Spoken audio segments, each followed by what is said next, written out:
যে ব্যক্তি তার মুখ এবং লজ্জাস্থানের হেফাজত করবে ওই ব্যক্তির জন্য জান্নাতের জিম্মাদার হবেন রাসূলুল্লাহ সাল্লাল্লাহু আলাইহি সাল্লাম।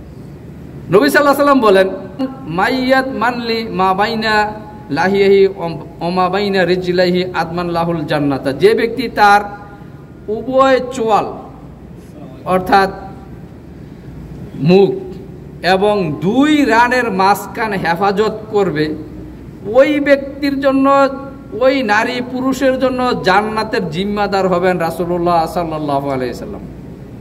তাহলে মুখ এবং লজ্জাস্থান হচ্ছে সকল পাপের মূল, আর এই দ্বারা যত পাপ হয় এই পাপ মানুষকে জাহান্নামে নিয়ে যাবে।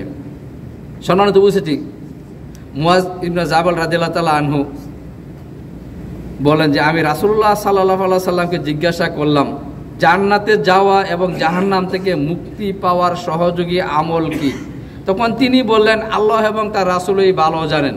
তিনি বললেন, রাসূলুল্লাহ সাল্লাল্লাহু আলাইহি সাল্লাম বলেছেন যে সবচেয়ে ভালো কাজের মূল ও কাণ্ড চূড়া হলো লা ইলাহা ইল্লাল্লাহ।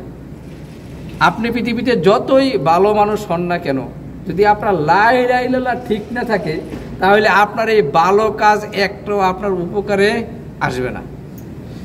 যতই ভালো মানুষ হন, আপনি দানবীর, সমাজের মানুষকে অনেক দান করেন, যে আপনাকে দানবীর হিসেবে চিনে, আপনাকে সৎ মানুষ হিসেবে চিনে, ভালো মানুষ হিসেবে চিনে, কিন্তু আপনার লা ইলাহা ইল্লাল্লাহ যদি বেজাল থাকে, লা ইলাহা ইল্লাল্লাহ যদি শিরক থাকে, তাহলে আপনার ভালো কাজ একটাও আল্লাহ পাক রব্বুল আলামিন কবুল করবেন না।